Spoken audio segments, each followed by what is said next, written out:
Level 1. The student. You pay $4,200 to a private CDL school in Tulsa, and you sign the promissory note on a Tuesday. The school guarantees nothing except 160 hours of federally mandated instruction and a chance to sit the Oklahoma CDL exam. The classroom is a converted auto shop with folding tables and a projector screen that tilts left. The instructor, a former OTR driver named Dennis, who retired early due to a bad hip, opens the first session with a number, 40. That is the percentage of first-time test takers who fail the written knowledge exam at least once nationally. You take notes by hand because your laptop is at the pawn shop. The pre-trip inspection is a 47-point walk-around you are expected to recite in sequence out loud while a CDL examiner follows with a clipboard. You memorize it standing in your apartment kitchen, facing the refrigerator, miming each check with your hands. By week 2, you can get through it in under 7 minutes. By week 3, you add the in-cab systems, air brake check, trailer brake test, turn signal walk-around without looking at the card. The driving portion starts in a schoolyard on a Freightliner Cascadia that smells like old coffee and burned clutch. You stall it twice on your first day, pulling the tandem straight reverse. The yardstick test, threading the trailer between cones with 4 inches of clearance on each side, costs you an entire afternoon and a thumbnail. You pass on day 9 with the cones still standing. Test day is a Thursday in February. The examiner's name is Cynthia. She has a thermos, a clipboard, and no interest in conversation. You call every point of the pre-trip loud enough for her to hear it from 6 feet back. You pass the written. You pass the backing. You pass the road. The CDL prints on a Wednesday. The school hands you a laminated list of carriers willing to hire 0 experienced drivers. 11 names. You circle 2 and email both that afternoon. Level 2. The rookie. Covenant Transport offers you 0.38 cents per mile and a trainer named Phil, who is 44 years old and has 1.9 million miles on his record, and exactly no patience for any question that begins with why. You share a sleeper berth the size of a twin mattress for 6 weeks. The cab smells like cigarettes and Big Red gum. Phil drives nights, you drive days. He grades your log entries in red pen. Federal hours of service rules are your new calendar. 11 hours of drive time, a 14-hour on-duty window from your first move, a mandatory 30-minute break after 8 hours on the wheel, 70 hours maximum in any rolling 8-day window. You plan fuel stops by the clock, not the fuel gauge, because running out of drive hours in a rest area-less stretch of Wyoming at 11 p.m. in March is a lesson you only take once. The first solo load is a dry van out of Memphis to a distribution center in Harrisburg, Pennsylvania, 1,140 miles, a 48-hour delivery window, and a shipper who schedules pickup appointments with the same enthusiasm as a DMV office. You check the trailer seals, you count the BOL line items, you do a post-coupling brake test. Phil watches from the fuel island and nods once. He doesn't wave. That first year, if dispatch treats you right and the lanes cooperate, you see $44,000. If they don't, and the week of Thanksgiving they won't, you see closer to $38,000. The per diem deduction gives you $69 a day in untaxed income during on-the-road days. You learn to keep the receipts. You are out 22 days and home 3. Your apartment stays exactly as you left it. Your cat, which you leave with your neighbor, does not. Turnover at your carrier runs 94% annualized. By month 8, every driver who started orientation with you is gone except one, a former warehouse manager from Louisville named Darnell, who keeps a spiral notebook of every load and every rate he's ever run. You start keeping one too. At month 12, the level 1 mark unlocks your access to better carriers. You have a clean MVR, you have a clean CSA. And you have 120,000 miles of proof that you can run the country without breaking anything. Level 3, the veteran. You move to Crete Carrier. Your new rate is 0.58 cents per mile. You average 2,900 miles a week. The math, in a good year, puts you at $87,000. In a great year, back-to-back holiday surcharges, consistent freight, no breakdowns, you see $96,000. The federal median for OTR drivers sits at $57,440. You are above it, and you feel it. You learn to run recaps instead of restarts. You learn that a 34-hour restart costs you a Tuesday and a Wednesday when the spot market is moving. You learn to read the load board the way a trader reads a ticker, not just for the rate, but for the lane pattern behind it. You know the TA in Laramie is full by 4:15 p.m. Mountain. You know the Petro in Terre Haute has the shorter fuel line on the east side. You know that the DC at Plainfield, Indiana runs 45-minute dock doors if you call ahead with your BOL number and they don't. You carry a 20-foot orange cone in your side box for the dock leveler at a cold storage facility in Sacramento that the receiver refuses to fix. The moment that doesn't leave. You're descending the Eisenhower grade on I-70 west of Denver, loaded at 79,400 pounds, and a passenger car cuts from the right shoulder back onto the road in front of you at the runaway ramp. You don't brake. Braking on a grade at that weight causes a jackknife. You steer left and check the mirror. The car accelerates. The trailer stays straight. You pull into the next rest area and sit with the engine running and your hands flat on your thighs for 22 minutes. The dispatch tablet blinks twice. You don't answer it. The FMCSA's Crash Preventability Program later marks the incident not preventable. Your CSA score is unchanged, but you run that grade in your head every time you see a yellow curve warning sign for 3 years. You start looking at the owner-operator math on slow Sundays. You've pulled the numbers apart and put them back together 12 different ways. The answer keeps coming out the same. The freedom is real, and so is the exposure. Level 4, the owner-operator. You file MC Operating Authority with FMCSA on a Monday morning in March.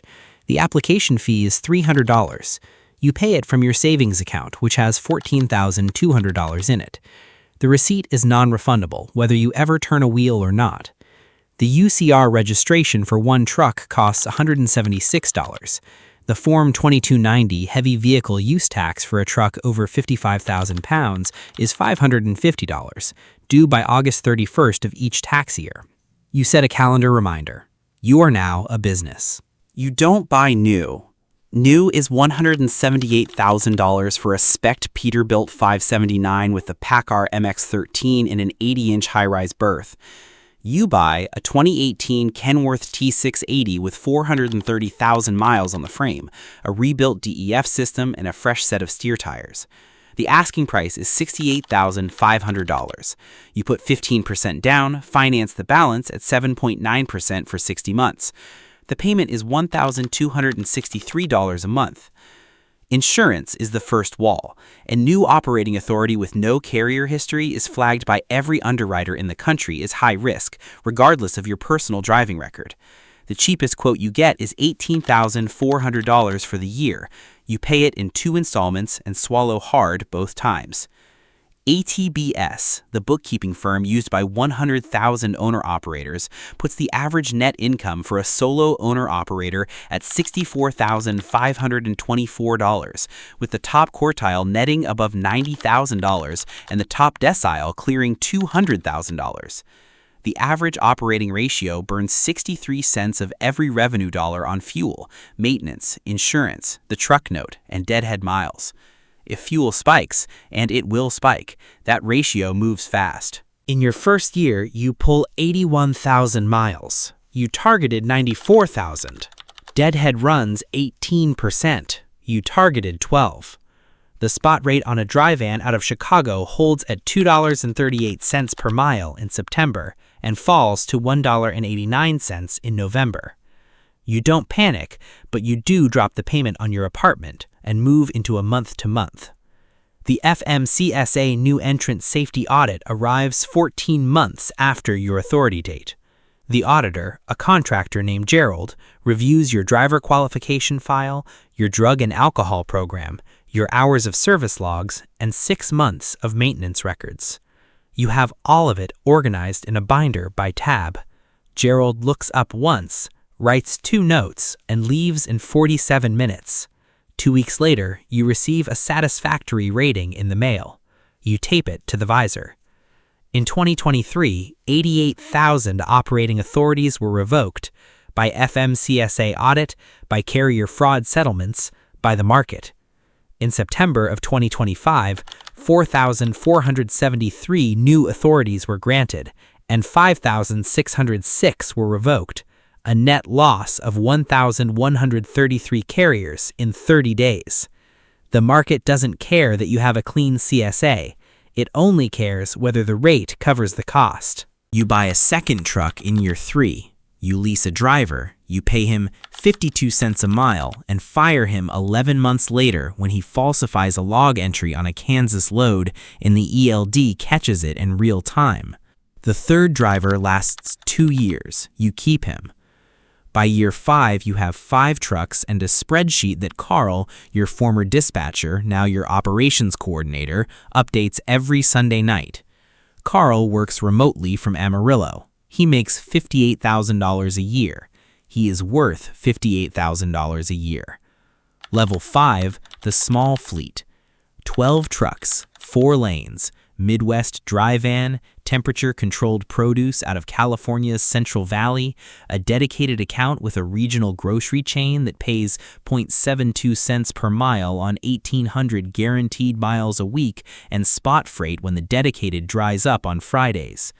Total annual revenue, $3.2 million. Net margin after driver pay, insurance, maintenance, fuel, and overhead, 9.4%. On paper, that is $300,800. In practice, it is whatever didn't break in October. You hire a dispatcher, a full-time compliance officer, because a 12-truck fleet under DOTI's is a different animal than a 3-truck fleet, and an office manager who handles the factoring relationship. You factor receivables at 2.4% because brokers on spot freight pay in 30 to 45 days, and your driver's payroll runs every week on Friday whether the broker has paid or not. Factoring costs you $76,000 a year. It saves you twice that in line of credit interest you don't take. In 2024, the average operating margin for the truckload sector ran negative 2.3%. The average truck in your industry lost money. You ran positive because you cut 3 trucks off a lane in January when the per-mile rate dropped below your operating costs, parked them, and ate the fixed cost rather than run at a loss. Every carrier who didn't do that in early 2024 is on the FMCSA revocation list by summer. A couple named Marcus and Chandra Webb out of Shreveport, Louisiana, ran their outfit, Webb Transport, from one owner-operator truck in 2019 to 17 trucks by 2024, specializing in flatbed heavy haul out of Texas refineries. They averaged 94 cents per mile net because the loads no one else will take.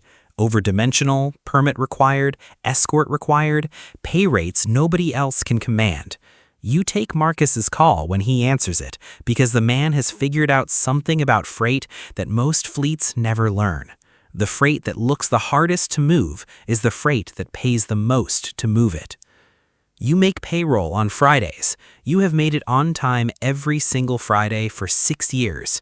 There was one Thursday in February 2023, the Polar Vortex week, when you moved $48,000 from a personal money market account into the business checking at 4:45 p.m. to cover it. Nobody knew except you and the banker. You paid it back in 8 days when a broker settled a 60-day invoice.